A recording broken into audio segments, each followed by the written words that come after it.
ഞാൻ വിവാഹിതനായിരുന്നു, പക്ഷെ അത് അട്ടർ ഫ്ലോപ്പാണ്. പിന്നീടാണ് ഞാൻ എൻ്റെ ഐഡന്റിറ്റി റിവീൽ ചെയ്യുന്നത്. അതിനുശേഷം ഈ ഒരു ഐഡന്റിറ്റി റിവീൽ ചെയ്തതിന് ശേഷം ഇപ്പോൾ വിവാഹം ചെയ്തിരുന്ന ആ സ്ത്രീയോട് സംസാരിക്കാറുണ്ടോ? എങ്ങനെയാണ് ഇപ്പോൾ നിങ്ങളൊരു കമ്മ്യൂണിക്കേഷനാണ്, അല്ലെങ്കിൽ അവർക്ക് ആ ഒരു ജാസി ഇതാണ് എന്നുള്ളൊരു തിരിച്ചറിവ് അതിൽ എപ്പോഴെങ്കിലും അവർക്ക് ആ ഒരു മൊമെന്റ് വന്നിട്ടുണ്ടോ അവരുടെ? ഞാൻ ഓൾറെഡി ഇതിനു മുമ്പേ വീഡിയോസ് ചെയ്യുന്ന വ്യക്തിയാണല്ലോ. അപ്പോൾ ഓൾറെഡി എൻ്റെ വീഡിയോസൊക്കെ മുമ്പ് കണ്ടിട്ടുണ്ട്. അപ്പോൾ എന്നോട് ഇങ്ങനെ ചോദിച്ചിട്ടുണ്ടായിരുന്നു ഓൾറെഡി വീഡിയോസിലൊക്കെ അങ്ങനെ പെണ്ണുത്തം ഉണ്ടല്ലോ, ഒരു പെൺകുട്ടികളെ പോലെ ഉണ്ടല്ലോ, അപ്പോൾ ഒറിജിനൽ അങ്ങനെ തന്നെയാണോ? അപ്പോൾ ഞാൻ പറഞ്ഞു ഞാൻ 2 ചേച്ചിമാരെ കൂടെ വളർന്ന വ്യക്തിയാണ്. എനിക്ക് പെൺസുഹൃത്തുക്കളാണ് എനിക്ക് കൂടുതൽ. അപ്പോൾ എനിക്ക് ചെറുതായിട്ടൊരു പെൺകുട്ടികളെ പോലെ ഞാൻ ഉണ്ട് എന്നൊക്കെ ഞാൻ ഓൾറെഡി പറഞ്ഞിട്ടുണ്ടായിരുന്നിട്ടാണ് ഈ വിവാഹം കഴിഞ്ഞത്. പിന്നെ അത് കഴിഞ്ഞിട്ട് പിന്നെ എനിക്ക് പേഴ്സണലി ഒട്ടും പറ്റാത്തത് കൊണ്ടാണ് അത് വേണ്ടാന്ന് വെച്ചത്. ആ കുട്ടി വീട്ടുകാരോടൊക്കെ നല്ല ഇത് തന്നെയായിരുന്നു. വീട്ടുകാർക്കും അവരോട് ഭയങ്കര സ്നേഹമൊക്കെ ആയിരുന്നു. പിന്നെ രണ്ടുപേരും നല്ല മ്യൂച്വൽ അണ്ടർസ്റ്റാൻഡിങ്ങിൽ അങ്ങത് വൈൻഡപ്പ് ചെയ്യായിരുന്നു. ആഷിയുടെ വീട്ടിൽ എങ്ങനെയാണ് ഒരു പിന്തുണ? ഒരു പിന്തുണയില്ല, കംപ്ലീറ്റ് അഗൈൻസ്റ്റ് ആണല്ലേ. ഇപ്പോഴും നമുക്ക് അവരെ കൺവിൻസ് ചെയ്യാൻ പറ്റും. കൈ കിട്ടി വെട്ടു നോക്കുന്നത്, കൈ കിട്ടില്ല എന്നെ വെട്ടും. ഈ ചില കമന്റുകൾ നമ്മൾ വായിക്കാറുണ്ട്, ശരിക്കും ജാസി ആഷിയെ വിടാതെ ഇങ്ങനെ പിടിച്ചു വെച്ചേക്കാണ് എന്ന് പറയാറുണ്ട്. ആഷിനെ വിട്ടുകൊടുക്കൂ എന്ന് പറയാറുണ്ട്. എന്താണ് ആളുകൾ പറയുന്നത്? ഞാൻ പറയട്ടെ ഒരു കാര്യം, ഈവൻ പേഴ്സണലി നോക്കുമ്പോൾ ആഷി നോട്ട് എ ഗേ. അത് ഞാൻ ഇതിൽ പറയാം കേട്ടോ. Ashi not a gay. Ashi ഒരു എന്താ പറയുക, ഒരു ഗേ ആയിട്ടുള്ള വ്യക്തിയല്ല. ആഷി പക്ക സ്ട്രൈറ്റ് ഉള്ള വ്യക്തിയാണ്. ആഷി ഈവൻ എന്താണ്, എല്ലാവർക്കും അറിയാം ആഷിക്ക് ലേഡീസിനോടാണ് താല്പര്യം. അപ്പം ഇവൻ എൻ്റെ നല്ലൊരു ഫ്രണ്ടായിരുന്നു ആഷി. എൻ്റെ പ്രയാസങ്ങളും എൻ്റെ ത്രൂ ഔട്ട് ലൈഫും ഞാൻ ആഷി എൻ്റെ ഫ്രണ്ട് ആയിക്കൊണ്ടിരിക്കുമ്പോൾ ആഷിനോട് പറഞ്ഞപ്പോൾ ലൈക്ക് ആഷിക്കൊരു ഇമോഷണൽ എന്നോട് വന്നതുകൊണ്ടാണ് എൻ്റെ ലൈഫിലൊരു പാർട്ടായിട്ട് നിൽക്കാം എന്നുള്ള രീതിയിലേക്ക് എൻ്റെ കൂടെ വന്നത്. പിന്നെ ഞാൻ ഒരുപാട് ചോദിച്ചു, ആഷി നിനക്ക് നല്ല ലൈഫ് കിട്ടും, അപ്പോൾ നമുക്ക് നല്ലൊരു ഫ്രണ്ടായിട്ട് പോകാം. പിന്നെ രണ്ടുപേർക്കും പിരിയാൻ പറ്റാത്തൊരു സിറ്റുവേഷൻ ആയതുകൊണ്ടാണ് ഞങ്ങൾ നമുക്ക് ഒരുമിച്ച് തന്നെ മുന്നോട്ട് പോകാം എന്നുള്ളൊരു തോട്ട് വെച്ചത്. അപ്പോൾ ഇവൻ ആഷി കാണുമ്പോൾ നല്ല അടിപൊളി ഒരു മറ്റേ ഒരു ഇൻ്റർവ്യൂ പോലെ നിബിഡമായി താടി വളർത്തിയ ഒരു ആൺകുട്ടി. അപ്പോൾ ഈവൻ ആഷിക്ക് ഇൻസ്റ്റഗ്രാമിൽ ഞങ്ങളുടെ റിലേഷൻ അറിയാം എല്ലാവർക്കും, എങ്കിൽ പോലും ആഷിക്ക് ഇൻസ്റ്റഗ്രാമിൽ ഒരുപാട് പെൺകുട്ടികൾ മെസ്സേജ് ചെയ്യും, ജാസിനെ ഒഴിവാക്കും, ഞങ്ങളുടെ ലൈഫ് തരാം, എന്തിനാണ് ജാസി ആൺകുട്ടിയല്ലേ, ഞങ്ങളുടെ കൂടെ ജീവിക്കാം, അങ്ങനെയാണ് കുറേ മെസ്സേജ് വരും. ഞാൻ ഒരു ലൈവ് ഇട്ടിട്ട് പറഞ്ഞ് ഇനി ഏറ്റവും ആഷിനെ ആരെങ്കിലും അങ്ങനെ പറഞ്ഞാൽ ഉറപ്പായിട്ട് പ്രൊഫൈൽ പിക്ചർ അടക്കം ഞാൻ സ്റ്റോറി ഇടുന്നു. പക്ഷേ ഇപ്പം അങ്ങനെ വലിയ കമൻറ്റ് വരാറില്ല. പക്ഷേ എന്നാലും ആഷിക്ക് ഒരുപാട് കമൻറ്റ് വരാറുണ്ട്. അപ്പോൾ പുറത്ത് നോക്കുമ്പോൾ നല്ല അടിപൊളി ചെക്ക, എന്തിനാണ് ആ ലൈഫ് കൊളാക്കുന്നത്, ജാസി എന്തിനാ, ആഷിനെ വിട്, ആഷി പോട്ടെ, അവൻ പറക്കട്ടെ അങ്ങോട്ട് എന്നൊക്കെ പറഞ്ഞിട്ടുള്ള ഇത് വരും. അതാണ് അങ്ങനെ കുറെ കമൻറ്റുകൾ വരാറുള്ളത്. ഞാൻ പിടിച്ചു വെച്ചിട്ടുണ്ടോ ഇപ്പൊ പറയണ ഇവിടെ ഉണ്ടെന്നാണോ ഇല്ലെന്നാണോ? ആഷിക്ക് എന്തൊരു വിഷമം ഉണ്ടെന്ന് തോന്നുന്നു. അല്ല ഇപ്പം കന്നഡ നോക്കിയോ?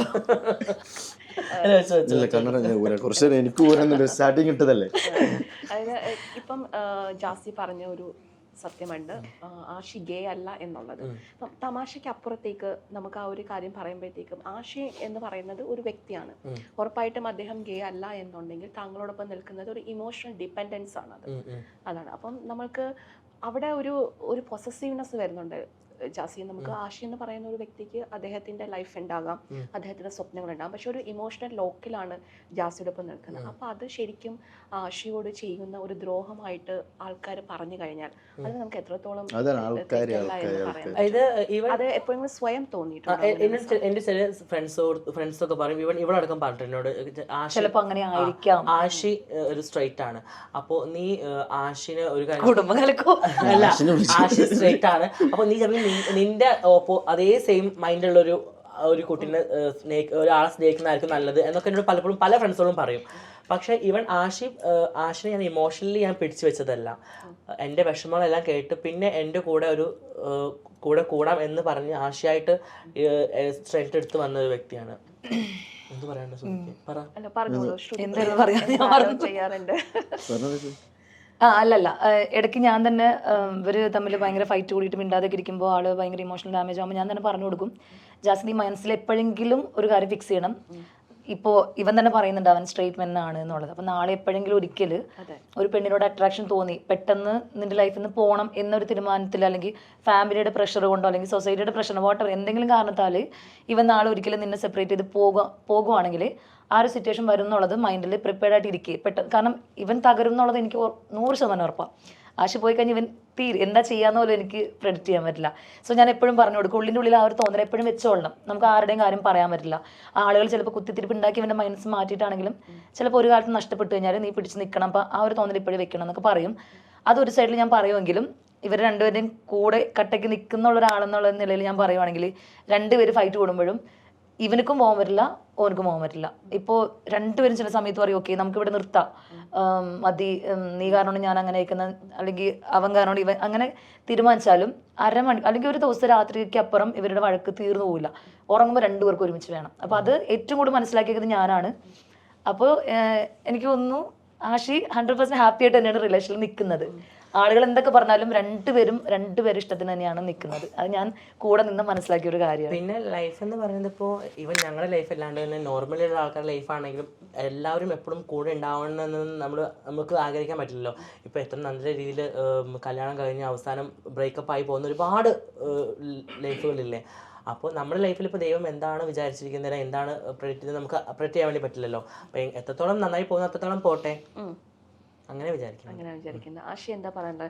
ജാസിയോട് അത്രയും ഒരു കമ്മിറ്റ്മെന്റ്സ് ഉള്ളത് കൊണ്ടാണ് ആഷി നിൽക്കുന്നത്. പക്ഷെ ആഷിക്ക് ഏതെങ്കിലും ഒരു മൊമെന്റിൽ കുറച്ച് സെൽഫിഷ് ആകാം എന്ന് തോന്നിക്കഴിഞ്ഞാൽ അങ്ങനെ ഒരു മൊമെന്റ് വന്നിട്ടുണ്ടോ എപ്പോഴും? അല്ലെങ്കിൽ ഇങ്ങനെ തന്നെയാണ് ഞാൻ പറയുന്നത്, ഞാനായിട്ട് ഒരു തീരുമാനം ഇതുവരെ എടുത്തിട്ടില്ല ഒരു കാര്യത്തിന്. ഇതിനു മുമ്പ് ഇങ്ങനെ ചെറിയൊരു പ്രശ്നമെല്ലാം വന്നിട്ടുണ്ട് സോഷ്യൽ മീഡിയയിലൊക്കെ ഭയങ്കര. അത് ഞാനെടുത്ത തീരുമാനമല്ല, വേറൊരാൾ മുഖേന എനിക്കിതുവരെയായിട്ട് അങ്ങനെ എൻ്റെ ഉള്ളിൽ നിന്നൊരു സംഭവം വന്നിട്ടില്ല. വരില്ല എന്നൊരു സംഭവം ഉണ്ട്, അതാണ്.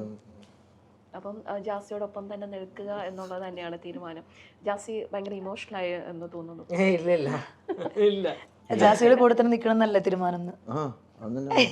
ഇന്റർവ്യൂല് പറയുന്നത് എല്ലാവരും മുമ്പിൽ പറയുന്ന ഒരു വാക്കായിരിക്കും, മാറ്റി പറയാൻ പാടില്ല. ഒരുപാട് ഇനി എന്തെങ്കിലും മാറ്റി പറഞ്ഞ് ഞങ്ങൾ ഈ ഫീസ് എടുത്ത് വീണ്ടും ഒരുപാട് ചോദിക്കുന്ന ഒരു ചോദ്യമാണ്. ശരിക്കും ഞാനത് ആശയോട് ചോദിക്കുകയാണ്. ശരിക്കും ജാസി അങ്ങനെ ശക്തമായി പോവാൻ പാടില്ല ആശി, അങ്ങനെ ഒരുപാട് പേര് പറയുന്നത്. അങ്ങനെ പിടിച്ചൊന്നും വെച്ചിട്ടില്ല ജാസി. അത് പിന്നെ കമന്റിൽ ഇതിലൂടെ ഒക്കെ പറയണല്ലേ. ഷാരൂഖ് ഞങ്ങളെ ശരിക്കും അറിയില്ല, അതാണ് പറയുന്നത്. രണ്ടുപേരും ഹാപ്പി ആയിട്ട് നൈസായിട്ട് പൊളിയാണ്. ഓക്കെ, എന്താണ് നിങ്ങളുടെ ഒരു ഫ്യൂച്ചർ പ്ലാൻസ് ഒക്കെ? എന്താണ് എൻ്റെ ഒരു ഡ്രീം നടന്നുകൊണ്ടിരിക്കുന്നത് നേരത്തെ പറഞ്ഞ പോലെ എൻ്റെ വീട് പണിയാണ്. അതിൻ്റെ പണിയിലാണിപ്പോൾ. അത് കഴിഞ്ഞാൽ പിന്നെ ഞാൻ ഇപ്പോൾ ആ ഒരു ഫിനാൻഷ്യൽ ടൈറ്റിലാണല്ലോ വീട് പണി. എനിക്ക് തോന്നുന്നു ഒരു ഏപ്രിലൊക്കെ ആകുമ്പോഴേക്കും കംപ്ലീറ്റ് ആക്കിയിട്ട് അതിനുശേഷം ഞാനൊരു വീണ്ടും ഒരു ബിസിനസ്സിലേക്ക് കാല് വയ്ക്കും. ഒരു പ്രാവശ്യമല്ല 2 തവണ ഞാൻ ബിസിനസ് സ്റ്റാർട്ട് ചെയ്തിട്ട് ഫ്ലോപ്പ് ആയതാണ്. അപ്പോൾ വീട് പണി കഴിഞ്ഞാൽ കുറച്ചും കൂടി ഫിനാൻഷ്യലി ഫ്രീ ആയി കഴിഞ്ഞാൽ ഒരു ദുബായി തന്നെ ഒരു ബിസിനസ് സ്റ്റാർട്ടപ്പ് ചെയ്യും. അതാണ് എൻ്റെ ഫ്യൂച്ചർ പ്ലാൻ. നിങ്ങൾക്ക് പിന്നെ പെർഫ്യൂം ബിസിനസ് ഞങ്ങൾക്ക് ഓൾറെഡി ഷോപ്പ് ഉണ്ട് മുവൈലയിൽ, ഷാർജ മുവൈലയിൽ ഒരു. അപ്പോൾ എന്താണ് പെർഫ്യൂം ഷോപ്പ് ഇപ്പോൾ മാഷാഅല്ലാ നന്നായിട്ട് രീതിയിൽ നടക്കുന്നുണ്ട്. അതിൻ്റെ ബ്രാഞ്ചസീസ് ഒരുപാട് പേര് ചോദിക്കുന്നുണ്ട്. അപ്പോൾ ഈവൻ നല്ല ആക്കണമെങ്കിൽ വേറെ നമുക്ക് ഒന്നുകൂടെ ഒരു ഷോപ്പ് സ്റ്റാർട്ട് ചെയ്യണം. അത് നല്ലൊരു ബ്രാൻഡായിട്ട് എടുക്കണം. ഒരു ബ്രാൻഡായിട്ട് തന്നെ അറേബ്യൻ സ്മെൽ എന്നുള്ളൊരു ബ്രാൻഡ് നല്ല രീതിയിൽ കൊണ്ടുപോകണം എന്നാണ് ഞങ്ങളൊരു ഡ്രീം. അതാണ് ഞാൻ